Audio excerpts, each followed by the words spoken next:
बेटा आप पढ़ाई करने आए हो, मूवी देखने नहीं आए हो। मूवी नहीं चल रही कि आप बैठे हो आराम से और टीचर पढ़ा रहा है। आपको कलम घिसनी पड़ेगी, हाथ चलाना पड़ेगा बेटा। Study 12 hours a day.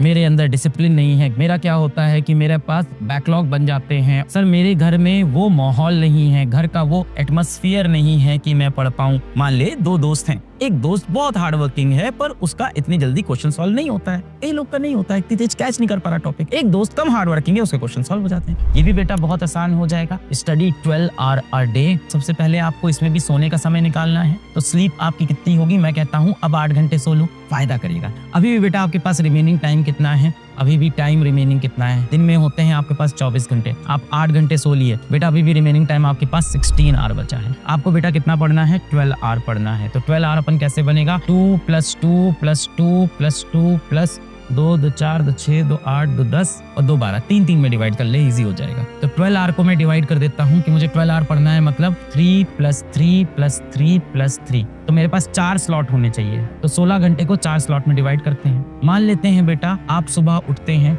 You wake up at 8 AM। कोई बेटा हो सकता हो बच्चा 6 बजे उठे, कोई हो सकता हो 10 बजे उठे, अपने हिसाब से अपना बना लेना। 8 घंटे सो रहे हैं। ये जो बच्चा है रात को 12 बजे सोया है, सुबह 8 बजे उठ गया है। अब इसके पास दिन भर में 16 घंटे हैं, जिसमें 12 घंटे पढ़ाई करनी है। तो अब मैं इस 16 घंटे को बेटा 4 स्लॉट्स में डिवाइड कर देता हूँ। इस 16 घंटे को 4 स्लॉट्स में मैं डिवाइड करता हूँ।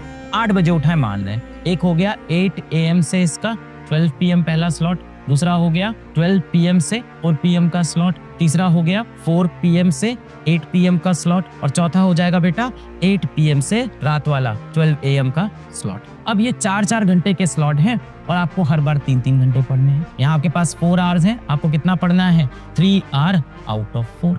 यहाँ भी बेटा सेम 3 आवर आउट ऑफ 4। इस तरह से करते करते आप 4 स्लॉट में 3 घंटे की पढ़ाई कर सकते हो और इफेक्टिवली यहाँ से 12 घंटे निकाल सकते हो। देखो थोड़ा डिफिकल्ट होगा, मैं मान रहा हूँ, तो हो सकता हो 12 ना हो, 10 घंटे हो जाए, फिर भी एडवांटेज है। 10 घंटे 11 घंटे, एक दिन 10 पढ़ ली, एक दिन 11 पढ़ ली, 3-4 घंटे एक्स्ट्रा आपका है। बहुत से बच्चे अब ये कहते हैं कि हम नोट्स नहीं बनाएंगे, क्यों? प्रिंटेड नोट्स मिल जाते हैं। बहुत से बच्चे कहते हैं प्रिंटेड नोट मतलब हमें तो टीचर के पूरे PDF नोट्स मिल जाते हैं, हम क्यों नोट्स बनाएं, हम तो वही क्लास आराम से देखेंगे। बेटा आप पढ़ाई करने आए हो, मूवी देखने नहीं आए हो। मूवी नहीं चल रही कि आप बैठे हो आराम से और टीचर पढ़ा रहा है। आपको कलम घिसनी पड़ेगी, हाथ चलाना पड़ेगा बेटा। अपने नोट्स बनाने बहुत जरूरी है। हैंड रिटन खुद के नोट्स बनाएं बेटा, हैंड रिटन सेल्फ नोट्स। आप अपने नोट्स जरूर बनाएं। नोट्स बेटा हमेशा अपने होने चाहिए। कई लोग कहते हैं नहीं सर नोट्स तो मैं कॉपी कर लूंगा, PDF मिल जाता है नोट्स का, मैं अपने दोस्त का ले लूंगा। बेटा दोस्त के नोट्स और दोस्त की गर्लफ्रेंड सिर्फ देखने में अच्छी लगती है, मिलती कभी नहीं है, समझ में कभी नहीं आती। ऐसे नोट्स बनाओ कि आपको खुद समझ में आ जाए, दूसरे के नोट्स समझ में आने वाले नहीं। कई बच्चे कहते हैं कि सर एक बार पहले नोट्स को मैं रफ बनाऊंगा, फिर उसको फेयर कर लूंगा।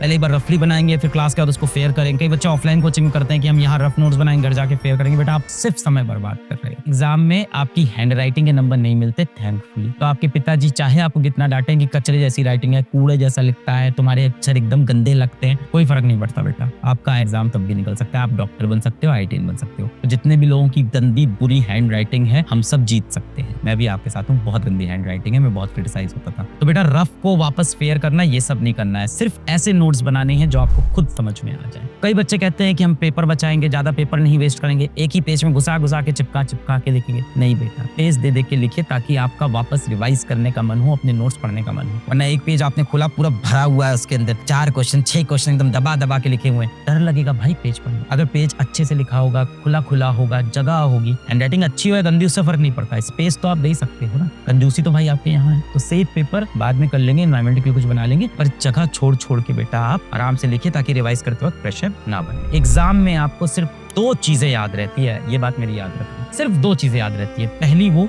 जो हमने कम से कम 4 बार रिवाइज की हो, कम से कम। दूसरी वो जो हमने एग्जाम से 1 रात पहले या 2 दिन पहले पढ़ा। बाकी बेटा अगर आपने कोई चीज खूब अच्छे से पढ़ी है, उस पर 200 क्वेश्चन सॉल्व किए हैं उस टॉपिक के, और आपने अगर उसको 1 या 2 बार रिवाइज किया है साल भर में, और एग्जाम के पास रिवाइज नहीं कर पाए, बेटा आप नहीं कर पाओगे उसका क्वेश्चन। और आप अंदर से फ्रस्ट्रेट होगे कि मैंने यार 200 क्वेश्चन लगाए थे यार, उसके कितने difficult question, HC Verma sir की किताब के सवाल किए थे, DPP की थी, असाइनमेंट भी कर लिया था, नोट्स भी पढ़ा था, पर अब एग्जाम में क्वेश्चन क्यों नहीं रहे? क्योंकि आपने बेटा रिवाइज नहीं किया। तो हमेशा याद रखना बेटा कि आपको रिवीजन करना होगा कम से कम 4 से 5 बार हर चीज का। देखो ये इतना टफ नहीं है अगर आप रोज करोगे। जब दिक्कत होती है, जब आप इसको टालते हो, रिवीजन टाल रहे हैं, क्वेश्चंस लगा रहे हैं। मैं आपको बोलता हूँ अगर आपके पास बेटा जीवन में ऑप्शन है कि इस टॉपिक के 5 नए क्वेश्चन लगा लूं या इसके एग्जिस्टिंग नोट्स को रिवाइज कर लूं, हर बार बेटा नोट्स रिवीजन को चूज करना जब तक दिमाग में अच्छे से पूरे नोट्स फिट ना हो।